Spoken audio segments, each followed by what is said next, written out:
A paz do Senhor a todos, sejam bem-vindos a mais uma lição de número 9, que tem por título Quem é o Espírito Santo? O nosso textuário se encontra em 2 aos Coríntios, capítulo 3, versículo 17. Nosso textuário está com a versão Nova Almeida atualizada. E o texto diz: Ora, este Senhor é o Espírito, e onde está o Espírito do Senhor, aí há liberdade. Na Almeida Revista e Corrigida, esse artigo "o" não está presente. Então fica na Almeida Revista e Corrigida está este Senhor é Espírito, ok? Limitando naquela tradução como se falasse apenas da natureza do Senhor, que é espiritual. Porém, no texto grego, esse artigo aqui aparece. Portanto, a Nova Almeida atualizada, ela traduziu bem. Ora, este Senhor é o Espírito, referindo-se à pessoa do Espírito Santo, não apenas da natureza de Deus. O Senhor é o Espírito, e onde está o Espírito do Senhor, aí é a liberdade. Então, ele não está dizendo simplesmente que Deus é Espírito, ok? Como o Senhor Jesus mesmo diz, que Deus é Espírito. Importa que aqueles que o adorem Espírito de verdade. Porém, aqui não está dizendo simplesmente apenas da sua natureza, mas mostrando que Deus é o Espírito, ou seja, esse "o" está falando que essa pessoa, esse ser pessoal, é Deus, ou seja, o Espírito Santo. Onde está o Espírito do Senhor, aí é a liberdade. A nossa verdade prática diz: é necessário primeiro conhecer a verdadeira identidade do Espírito Santo à luz da Bíblia, para então poder defendê-la. Ou seja, é primeiro para responder essa pergunta, quem é o Espírito Santo? É necessário conhecer à luz da Bíblia sua identidade. Compreende isso? Porque nós precisamos defender essa verdade, ok? Primeiro é importante entender que a defesa da fé, que é o trimestre que estamos estudando, é em defesa da fé, não em ataque a pessoas, ok? Então a gente não está aqui para atacar pessoas, mas para defender a nossa fé, entende? E se para defender a nossa fé é necessário expor os argumentos de outras linhas teológicas, assim a gente vai fazer. Tudo para que possamos fazer o que a palavra de Deus diz em 1 Pedro, capítulo 3, versículo 15. Defender a nossa fé. Mas para isso é necessário conhecer o que está escrito na palavra de Deus. A nossa leitura bíblica em classe se encontra no Evangelho de João, capítulo 14 e capítulo 16. No capítulo 14, alguns versículos, o 16, o 17 e o 26. E no capítulo 16, os versículos 7 ao versículo 14. Nós retornaremos aqui posteriormente. Introdução. É importante entender que a identidade do Espírito Santo é revelada nas Escrituras desde o Gênesis até o Apocalipse. Ou seja, o Espírito Santo está presente em toda a Bíblia, do início ao fim. No início, podemos mencionar aqui o primeiro capítulo do livro de Gênesis e o versículo 2, onde o texto diz que o Espírito de Deus pairava sobre as águas. E no Apocalipse, dentre muitas outras passagens, no texto de Apocalipse, capítulo 2, versículo 7, que diz: Quem tem ouvidos ouça o que o Espírito diz às igrejas. Dentre outras passagens do próprio livro de Apocalipse, e entre os dois livros, ok? Entre os dois, do Antigo ao Novo Testamento. É importante também entender que a divindade absoluta do Espírito Santo é revelada de maneira direta nos seus atributos divinos e nas suas obras e funções pertencentes a Deus. Essa lição é basicamente, ela possui a estrutura semelhante à lição onde falamos sobre a divindade do Senhor Jesus, mostrando os seus atributos divinos, as suas obras, as suas funções, tudo que diz respeito àquilo que o Senhor Jesus é, que Deus também é, entende? E quando a gente fala do Espírito Santo, a mesma coisa. Aquilo que o Espírito Santo é, são características de Deus. Verificaremos isso nesta lição. Tópico 1. O Consolador. Primeiro ponto. O outro Consolador, que é o texto da nossa leitura bíblica em classe, capítulo 14, versículo 16, que diz: E eu rogarei ao Pai, e ele vos dará outro Consolador, para que fique convosco para sempre. É o Senhor Jesus aqui dando as últimas instruções aos seus discípulos, dizendo que ao partir, ao voltar ao Pai, ele rogaria ao Pai e o Pai nos daria o outro Consolador. Agora perceba, essa palavra outro aqui no grego é alon, ok? Existe uma outra palavra no grego que é o heteros, ok? Essa palavra aqui também é traduzida para outro, porém no texto original ao invés de ser heteros, é alon. Por quê? Porque a palavra heteros significa outro também, mas outro diferente, ok? Outro dessemelhante. Entende isso? E não é esta a promessa do Pai. Não é dar outro Consolador, um outro diferente, mas é um outro semelhante ou igual, por causa da palavra grega alon, nesse caso do texto original. O que se significa? Que ele vos dará outro da mesma natureza, que Jesus Cristo, que o Pai. Outro Consolador. Não é outro heteros, outro diferente, não, é outro da mesma natureza. E quem é esse Consolador? O próximo versículo vai dizer: o Espírito da Verdade. E assim ele vai prosseguindo no texto, e a gente vai entendendo que o Espírito da Verdade é o Espírito Santo, mas aquele Consolador, como ele já tinha dito antes, o Espírito Santo.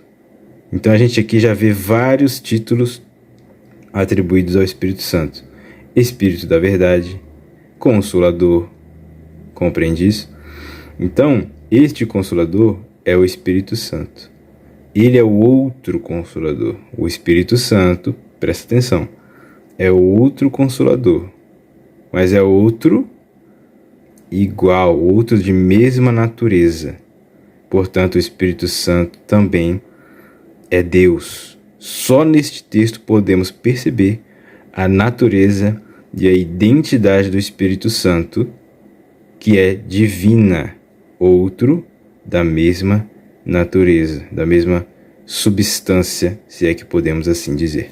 Se o Espírito Santo fosse uma força ativa, impessoal, conforme o ensino equivocado das testemunhas de Jeová, a palavra correta para outro seria o heteros, que significa outro do usual ou diferente. Compreende isso?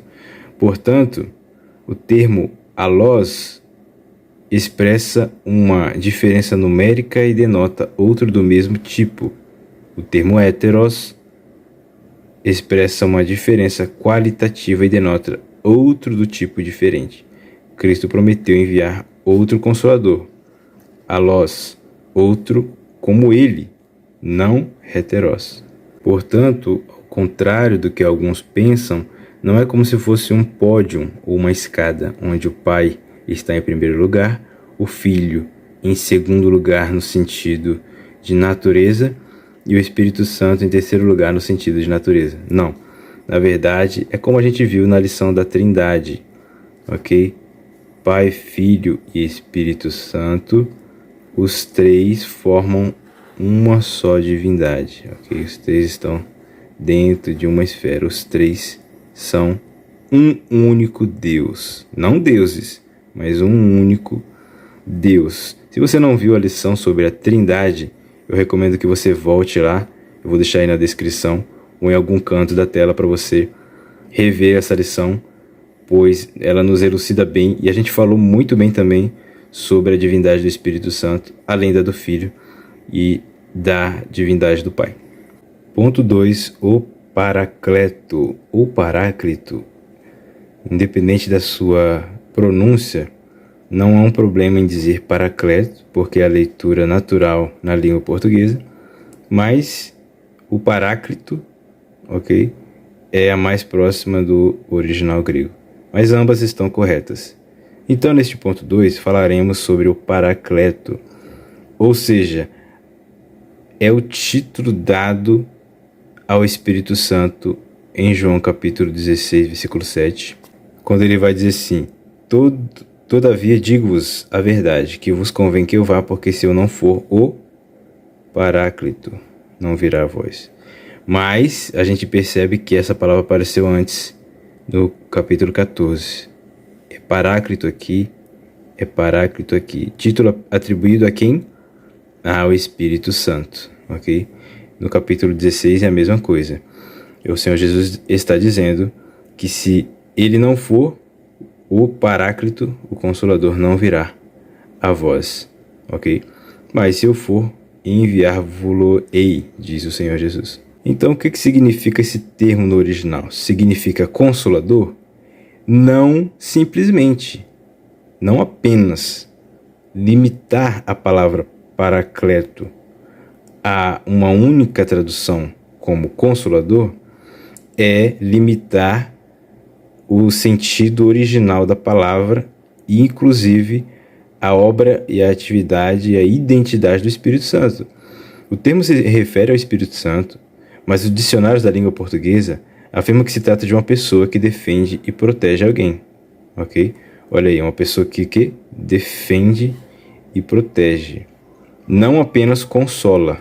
Ou seja, essa palavra Paracletos ou Paráclito, ela é uma palavra que é formada por duas outras. Essa palavra pará, que significa ao lado de ou próximo, e do verbo kaleo, ok, que significa chamar, ok? Esse mesmo verbo aqui aparece na palavra eclesia, que é traduzida para igreja, chamar, por isso chamados para fora.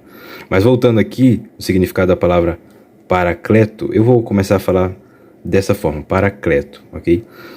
Ela possui duas outras palavras dentro dela, ou seja, chamar para próximo, chamar ao lado dele. Isso é o papel de um auxiliar, de alguém que chama, que convoca para ajudar, para auxiliar, para proteger e defender. Perceba então, de modo que essa palavra significa defensor, advogado, intercessor, auxiliador, ajudador. Ok? Paráclito então é o Consolador.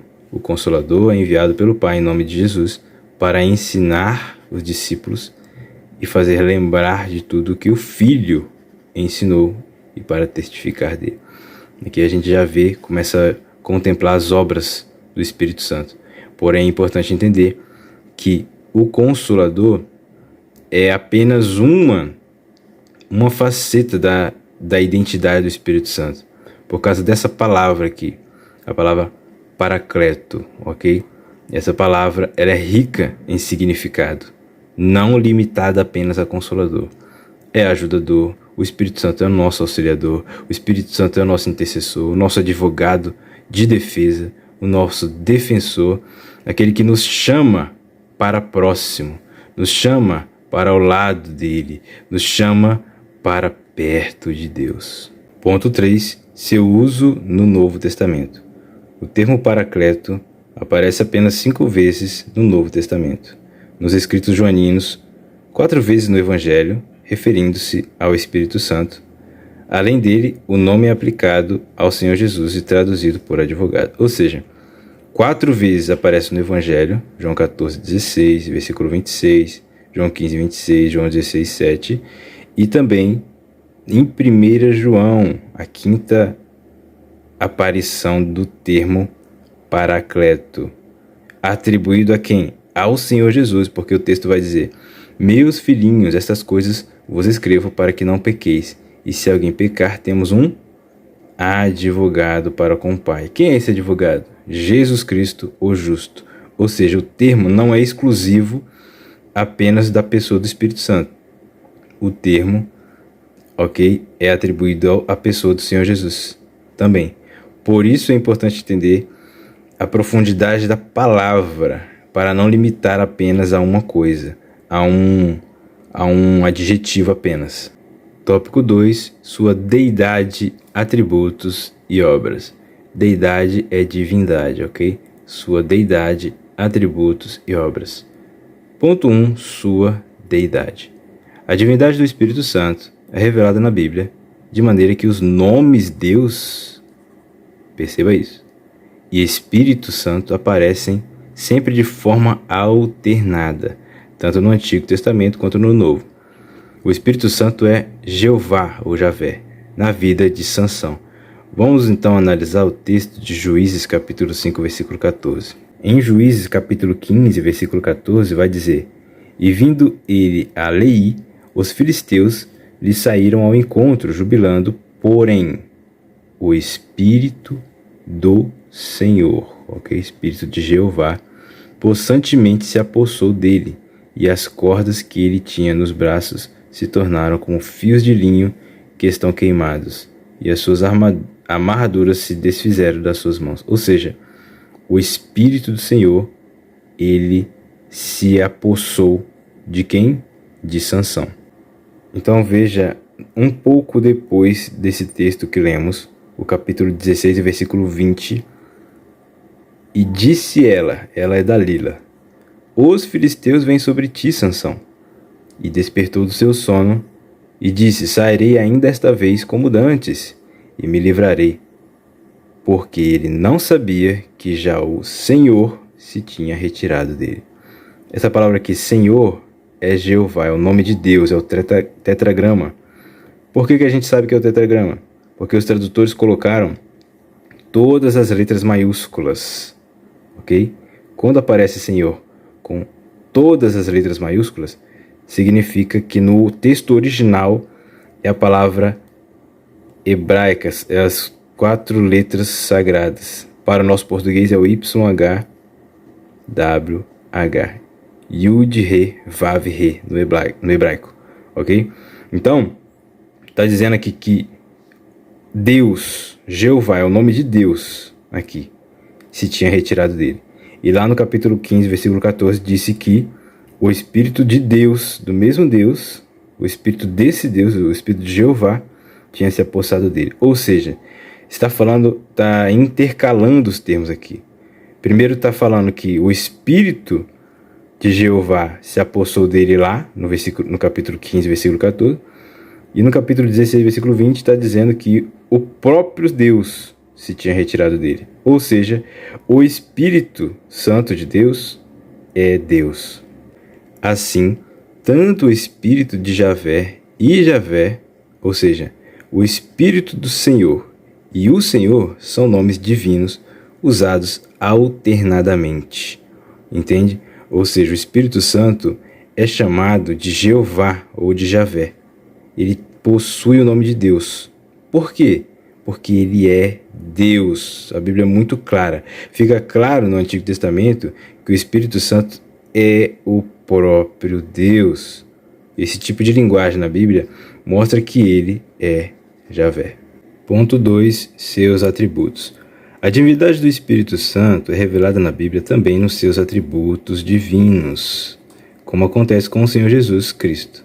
Bom, o comentarista ele traz aqui alguns textos bíblicos, mas pelo nosso pouco espaço de tempo, eu vou usar apenas estes dois. Em Romanos capítulo 15, versículo 19, Paulo ele está dizendo que o poder e os sinais, o poder dos sinais e prodígios que ele realizava era pela virtude do Espírito Santo. Assim que ele pregava o Evangelho de Cristo, pelo poder e pela virtude do Espírito Santo, apresentando o quê? Sinais e prodígios, ok? E também em Mateus capítulo 12, versículo de número 28, o texto vai dizer que o Senhor Jesus, ele realizava a expulsão de demônios pelo Espírito de Deus, ok? Ou seja, pelo poder de Deus, entende? Ou seja, são apenas 2 textos, e isso eu digo por causa do curto espaço de tempo, que revela aqui um dos atributos do Espírito Santo, a sua onipotência, ok? É 2 textos apenas, mas tem muitos outros, certo? Mas se você que tem a lição, você vai ver que o autor ele não poupa espaço aí para expressar e indicar textos que mostram o poder do Espírito Santo e a sua onipotência, entende? Porque o próprio Senhor Jesus é o exemplo de alguém que não usurpou ser igual a Deus. Antes ele estava em oração, ele estava ali, ele foi ungido com a virtude do Espírito Santo. Então tudo que ele realizava era pela virtude, pelo poder de quem? Do Espírito Santo. O Espírito Santo ele não se autolimitou como a pessoa do Filho ao se encarnar. Não, ele continuou na sua plenitude. Okay? Só após a ressurreição que o Senhor Jesus retoma a glória que antes ele tinha com o Pai. Lembra da oração que ele faz em João capítulo 17? Então, mas o Espírito Santo e o Pai continuaram na sua mesma natureza, sem adicionar uma nova. O Senhor Jesus, ele continuou sendo Deus, mas ele adicionou uma nova natureza quando ele encarna, que é a natureza humana. A gente já viu isso em lições anteriores. Mas o Espírito Santo, por exemplo, ele ainda continuava usando o poder de Deus e a vontade de Deus, a virtude de Deus na pessoa do Filho para realizar as obras do ministério terreno de Jesus Cristo. Um outro atributo da pessoa do Espírito Santo é a sua onipresença, exposta e revelada nos Salmos 139, do 7 ao 10. O verso 7 vai dizer: para onde me irei do teu Espírito? Ou para onde fugirei da tua face? Aqui está sendo revelada a onipresença do Espírito Santo. Onipresença é um atributo exclusivo de Deus. Portanto, o Espírito Santo possui mais um atributo divino. Um outro atributo do Espírito Santo, que é divino, está em 1 Coríntios capítulo 2, versículos 10 e 11. Vejamos. Vai dizer o seguinte, o texto: mas Deus nolas revelou as coisas, as coisas que o olho não viu e o ouvido não ouviu. Deus revelou a nós pelo seu Espírito, porque o Espírito penetra todas as coisas, ainda as profundezas de Deus. Ou seja, se o Espírito Santo ele penetra todas as coisas até as profundezas de Deus, então ele só pode ser Deus, ok? Para penetrar as profundezas de Deus, só Deus pode fazer isso. E o Espírito Santo faz. Por quê? Porque ele é Deus. Porque qual dos homens sabe as coisas do homem, se não o Espírito do homem que nele está? Ou seja, o homem sabe as coisas do homem. Por quê? Porque o seu Espírito sabe, entende?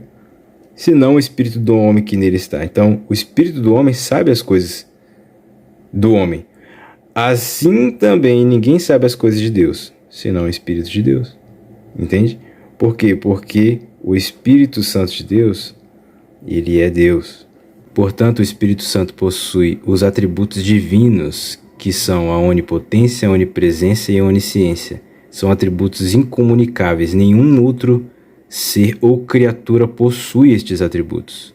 A gente percebe que o Pai possui esses atributos, o Filho possui estes atributos e também o Espírito Santo possui estes atributos, mostrando e indicando que o Espírito Santo é Deus, é um ser divino, igual com o Pai e com o Filho.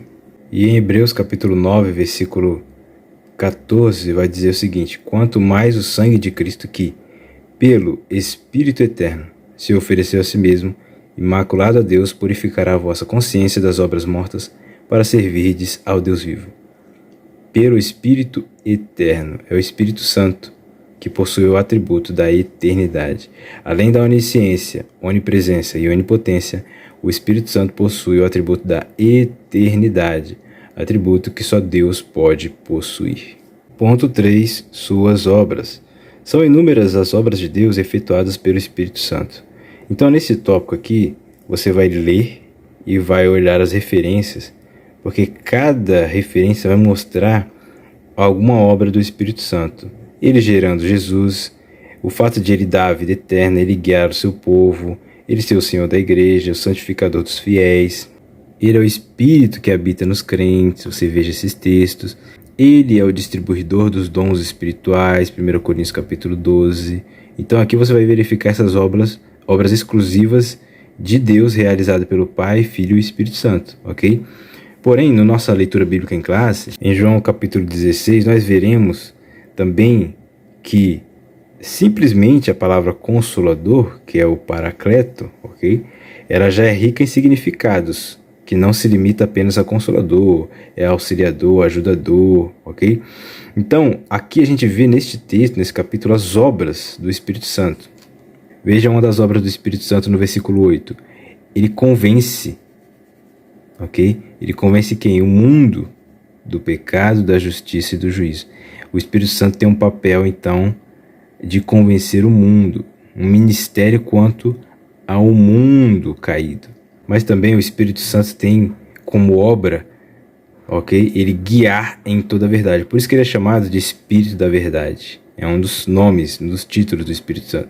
Porque ele guia os servos de Deus em toda a verdade. Então ele é o nosso guia, ele é quem nos conduz. Porque ele não vai falar de si mesmo. Assim como o Senhor Jesus no seu ministério terreno, que não falou de si mesmo, mas tudo aquilo que ouvia do Pai. Então, o Espírito Santo dirá o que tiver ouvido e vos anunciará o que há de vir, ok? E outro papel, ele me glorificará, diz o Senhor Jesus, porque há de receber do que é meu e vou-lo há de anunciar.